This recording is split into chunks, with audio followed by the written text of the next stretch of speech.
Excuse me, can I help you? No, I live here. Just moved in last week. Really? You sure you got the right house? Pretty sure my name's on the mortgage. I'm calling the police. You look suspicious. You mean I look black?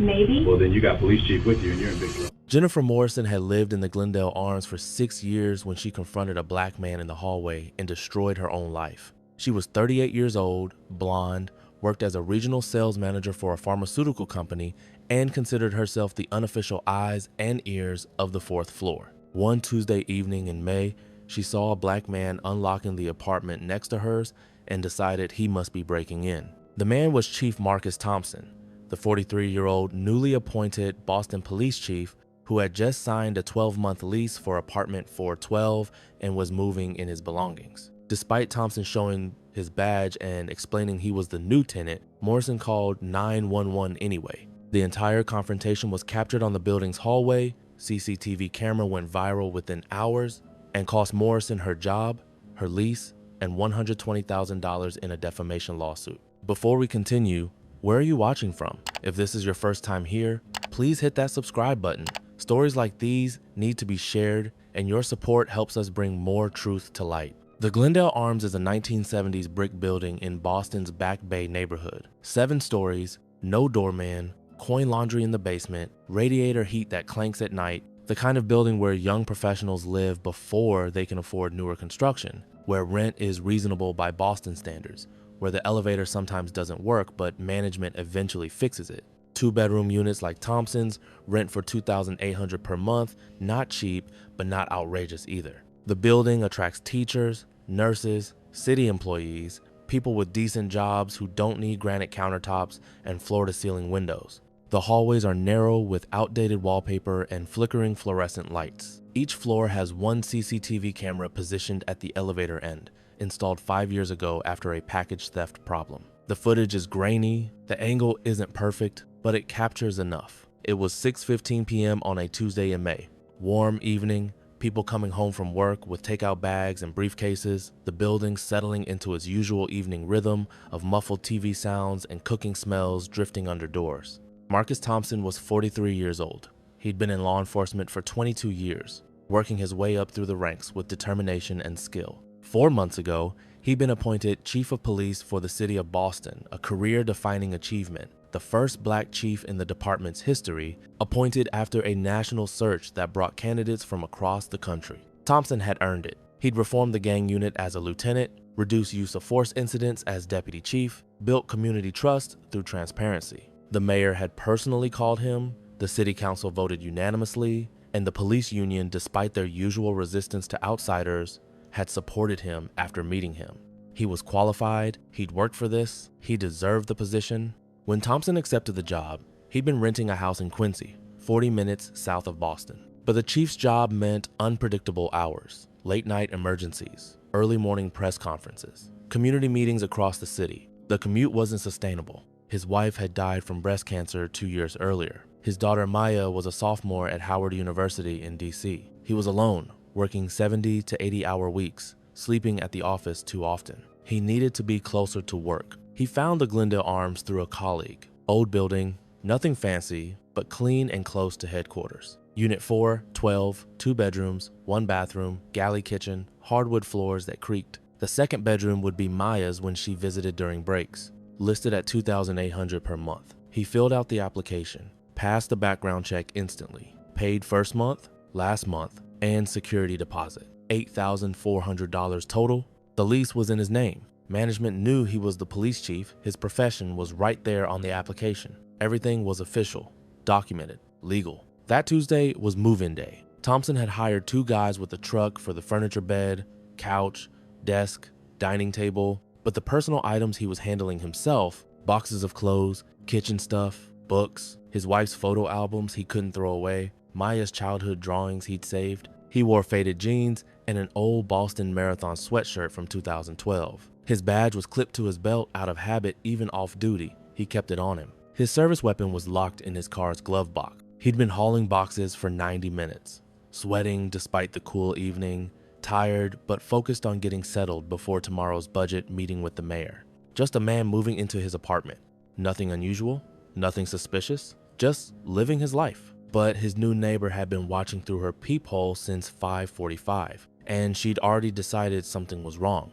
Do you think neighbors who racially profile residents should lose their leases? Drop your answer below. Jennifer Morrison lived in Unit 414, directly next to Thompson's new apartment. She'd lived there for 6 years, longer than almost anyone on the floor, and she developed strong opinions about who belonged in the Glendale Arms. She was 38, blonde hair she touched up every 6 weeks at a salon in Brookline, worked as a regional sales manager for a mid-sized pharmaceutical company. Good job, not great. Made $78,000 a year, drove a leased Honda Accord, took 1 vacation per year, solidly middle class, comfortable, but always aware she could slip. Jennifer had reported neighbors before. The college students in 410 who partied on weeknights, she'd called management 4 times until they were evicted. The Indian family in 408 whose cooking smells she complained about management told her that wasn't a valid complaint. The delivery guy she confronted in the hallway, demanding to know which apartment he was going to, turned out he lived in the building. Management tolerated her complaints,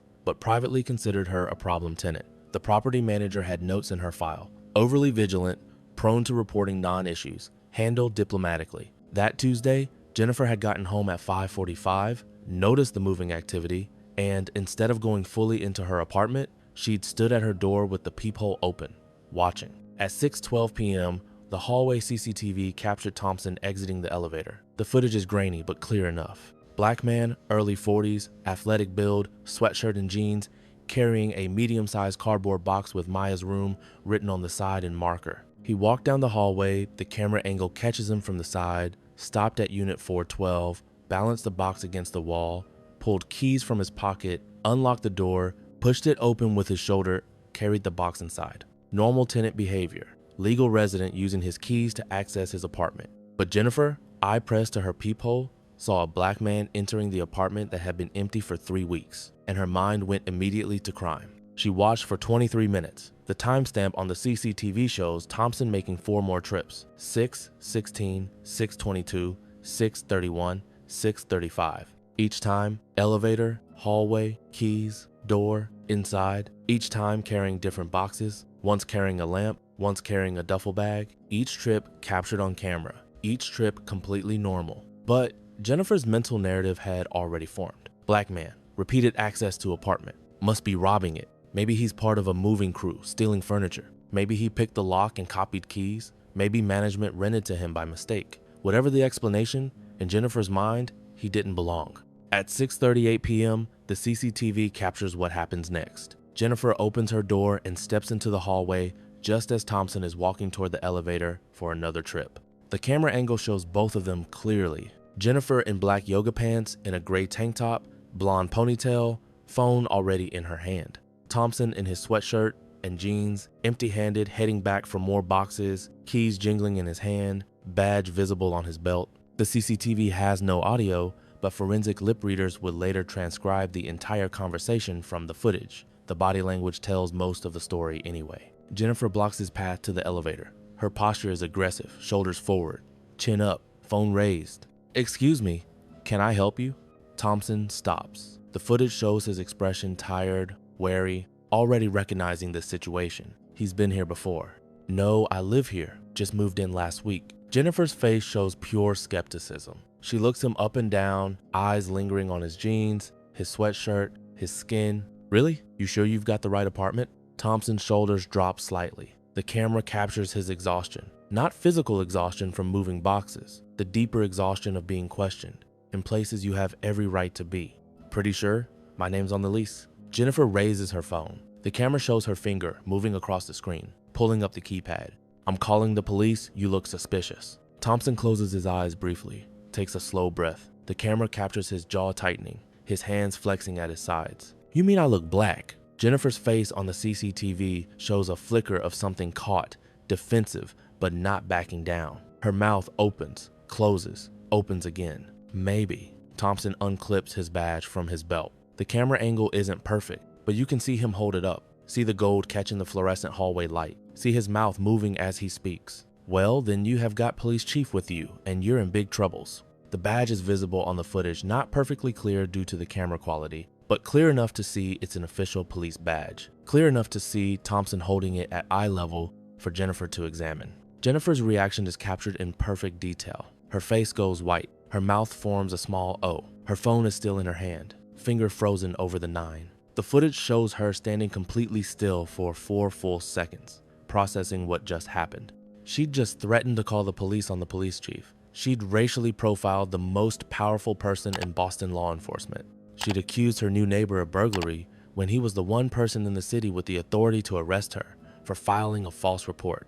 This is where the CCTV becomes undeniable evidence. Every moment captured, every expression documented, no audio needed, the visual story is complete. Jennifer's aggressive confrontation, Thompson's patient explanations, his badge reveal, her shock, all time-stamped, all recorded, all preserved. Should apartment buildings use CCTV footage to investigate racial profiling complaints? Let me know what you think. The footage continues, shows Jennifer backing up, her free hand going to her mouth, shows Thompson clipping his badge back to his belt, picking up where he left off, walking to the elevator. Shows Jennifer standing in the hallway for 42 seconds after Thompson gets on the elevator, staring at nothing, phone still in her hand. Then the elevator returns. Thompson walks back down the hallway carrying another box, doesn't look at Jennifer, unlocks his door, goes inside. Jennifer hurries back into her apartment. The door closes. The hallway is empty. Timestamp 6:41 p.m. At 6:43 p.m., exactly 2 minutes after seeing Thompson's badge and learning he's the police chief, Jennifer called 911. The call recording was later released under public records law. Hi, I'm at the Glendale Arms on Commonwealth Avenue, apartment 414. There's a man next door who showed me a police badge, but I don't think it's real. I think he might be impersonating an officer to rob the apartment. He's black, and he's been going in and out with boxes. The dispatcher's voice shows barely concealed frustration. Ma'am, you're reporting someone for showing you a police badge? Anyone can buy a fake badge. He doesn't look like a police officer. What does a police officer look like, ma'am? Not like him. Can you describe what he's doing that's illegal? Using keys to go into the apartment next to mine. So he has keys to the apartment. Yes, but ma'am, if he has keys and he's moving boxes, he's likely a legal tenant. What specifically makes you believe he's committing a crime? Long pause, then quieter. He just looks suspicious. The dispatcher sighed. I'll send a unit to check. The call was dispatched. Welfare check requested at the Glendale Arms, apartment 412. Caller reports concerns about new tenant, claims suspicious activity. Possible racial profiling situation handled with care. 2 officers responded. Both of them, by terrible coincidence, were officers who worked directly under Chief Thompson's command. They arrived at 6:58 p.m. Building security let them in, no doorman, but there's a super in the basement office who monitors a panel showing all the CCTV feeds. The super had watched the hallway confrontation live and told the officers exactly what happened. That's the new police chief in 412. Blonde lady in 414 harassed him, called you guys after he showed her his badge. The officers looked at each other. This was about to be the most awkward welfare check of their careers. They took the elevator to the 4th floor, walked down the hallway past the CCTV camera, and knocked on unit 412. Thompson answered, still in his sweatshirt, badge on his belt, keys in hand, stack of unpacked boxes visible behind him. Officer Sarah Martinez tried to keep her voice professional despite her horror at the situation. Chief Thompson? Martinez? Walsh, what brings you to my new apartment? Officer Kevin Walsh looked like he wanted the floor to open up and swallow him. Sir, we got a call. Someone reported suspicious activity at this address. Thompson leaned against the doorframe. Let me guess. Blonde woman, unit 414, called after I showed her my badge and told her I'm the police chief. The call mentioned someone with a possibly fake badge, sir. My badge is real, Walsh. I'm the chief. I signed a lease here 3 weeks ago. Moved in today. My neighbor saw me carrying boxes and decided I must be robbing the place. I showed her my badge. She called 911 anyway. Martinez looked at the badge on his belt, at the keys in his hand, at the Massachusetts driver's license he pulled out showing this address, at the lease agreement he produced from a box labeled Important Docs. Chief, this is, I don't even know what to say. I'm sorry. Not your fault. You responded to a call. I appreciate that. But I want this documented. I want the 911 call recording preserved. I want the CCTV footage from this hallway pulled and saved. And I want building management notified about the false report and the racial profiling. Absolutely, sir. We'll handle all of that. Jennifer's door cracked open. She peered out, saw 2 uniformed officers talking with Thompson, and the reality of what she'd done hit her fully. Walsh walked to her door. "Ma'am, are you Jennifer Morrison?" "Yes." Her voice was small. "You called 911? I thought..." "You thought what, ma'am?" "You saw Chief Thompson, the Boston police chief, moving into his own apartment with keys and a lease, and you thought he was burglarizing it?" "I didn't know he was the chief." "Did you see his badge when he showed it to you?" The hallway CCTV captured everything. Jennifer's face crumpled. "Yes, but I thought maybe it was fake." "Why would you think it was fake?" She didn't answer, because there was no good answer. The only honest answer was, "I thought it was fake because he's black, and I couldn't imagine a black man being the police chief." Martinez's voice was cold. "Ma'am, filing a false police report is a crime. Racially profiling a tenant violates fair housing laws. Chief Thompson will decide whether to pursue charges. I strongly suggest you consult an attorney." Jennifer's door closed. The officers could hear her crying inside. Why do some people see black people in regular apartment buildings and assume they don't belong? Comment your thoughts. By 8 p.m., Thompson had requested the CCTV footage through his department's legal team. By 9 p.m., his attorney had it. By 11 p.m., someone in the building super angry about Jennifer's history of complaints had leaked it to Twitter. By morning, it was everywhere. The footage spread like wildfire.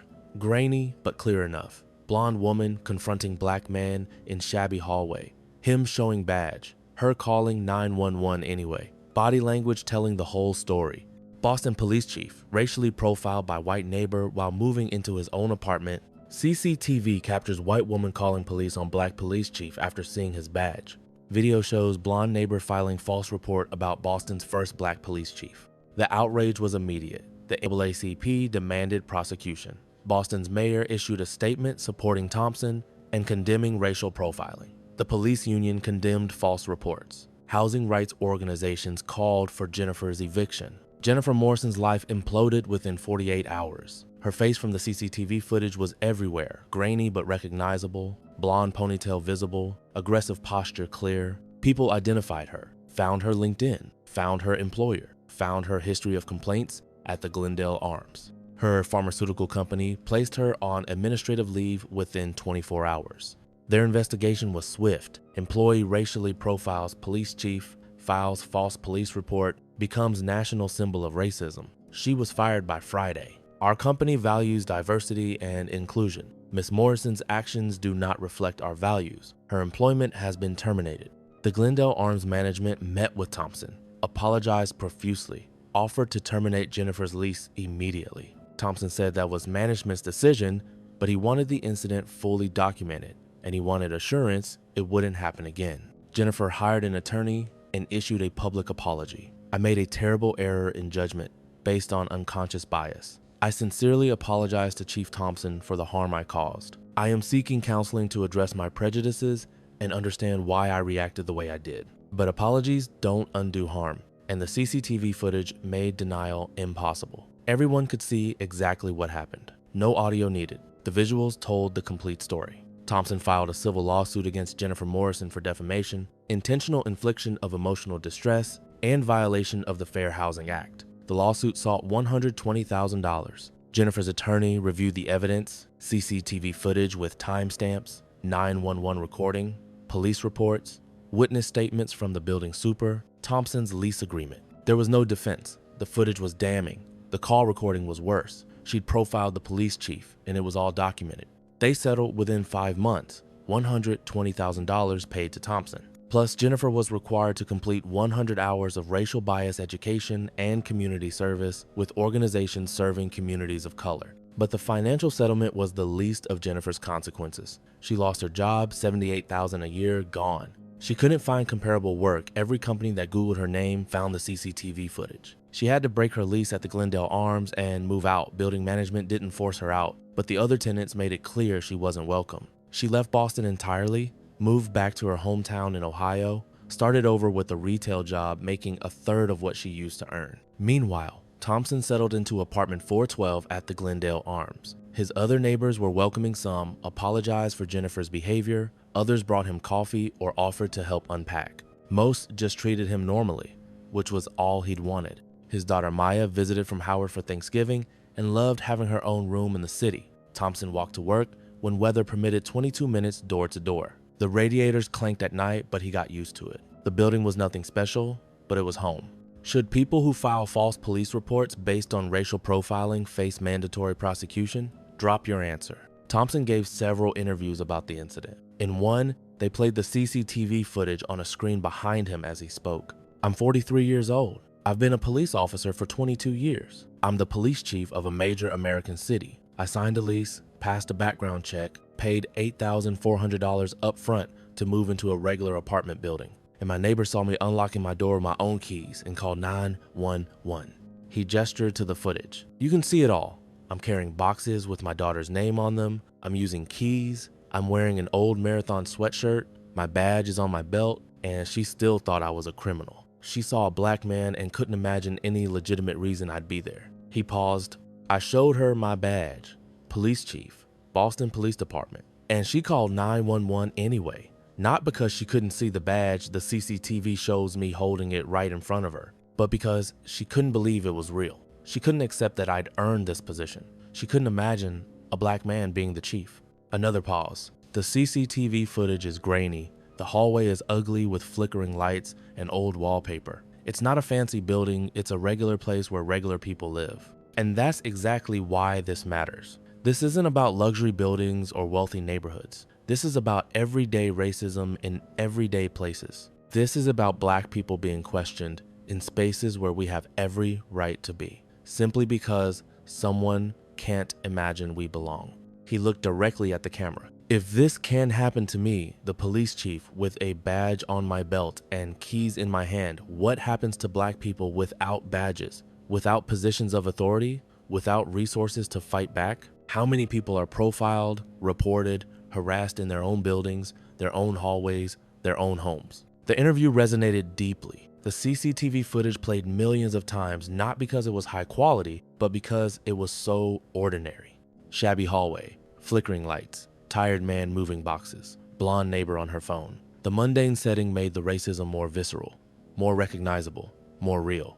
Boston held community forums. The police department implemented new protocols for responding to suspected racial profiling calls. Apartment buildings across the city reviewed their tenant complaint policies. Property management companies discussed how to handle residents who repeatedly file questionable reports. But Jennifer Morrison never truly reckoned with what she'd done. Her apology was corporate speak written by lawyers. She disappeared from public view, rebuilt her life elsewhere, and, as far as anyone knows, never genuinely examined why she saw a black man with keys and a badge and still called the police. Thompson still lives at the Glendale Arms, still Boston's police chief, still walks to work when he can. His neighbors know him now. He's just the chief in 412 who's quiet and keeps to himself and whose daughter visits on holidays. But he says he's aware, always, that some people look at him and see a threat before they see his badge, his work, his humanity. Even in his own hallway, even carrying boxes with his daughter's name written in marker, even with keys in his hand and every right to be there.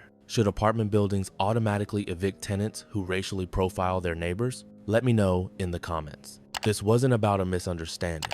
This was about a black man succeeding and being punished for it by someone who couldn't accept his success. Marcus Thompson worked 22 years to become police chief. He earned it through competence, integrity, and dedication. He rented an apartment he could afford in a building where he wanted to live. Jennifer Morrison saw him and called 911. Not because he was breaking in, he had keys. Not because he was stealing, he was carrying his own belongings. Not because he was threatening, he was moving boxes. But because he was black in a space where she couldn't imagine black people belonged, even after seeing his badge. Even after he identified himself as the police chief. Even after every possible piece of evidence proved he was the legal tenant, she still called 911 because her racism was stronger than facts, stronger than logic, stronger than a badge held in front of her face. The CCTV footage captured it all. Every moment of her aggression, every moment of his patience. The badge reveal, her call anyway. Undeniable visual evidence of racial profiling in a shabby hallway with bad lighting and old wallpaper. Proof that racism doesn't just happen in fancy places, it happens everywhere, to everyone, even to people with badges and authority. Jennifer lost her job, lost her home, paid $120,000, became nationally known as a racist, caught on camera. But consequences don't undo harm. They don't change the fact that Thompson was racially profiled in his own hallway on his moving day. They don't erase the exhaustion of being questioned when you have every right to be somewhere. They don't restore the simple dignity of unlocking your door without being treated as a threat. The question is, what changes? Do people examine their biases before confronting neighbors? Do buildings hold tenants accountable? Do we create consequences that actually deter racial profiling? Because if we don't address the culture that taught Jennifer to see a black man with keys and call it suspicious, then we're just waiting for the next CCTV camera to capture the next confrontation in the next hallway with the next black person criminalized for existing. Comment if you believe filing false police reports based on racial profiling should carry mandatory jail time. And if you think these stories matter, hit that subscribe button. We're exposing these patterns caught on camera. We're demanding better. We're fighting for black people who deserve to live without being criminalized in their own hallways. This isn't just about one neighbor or one chief. It's about all of us and the world we choose to accept.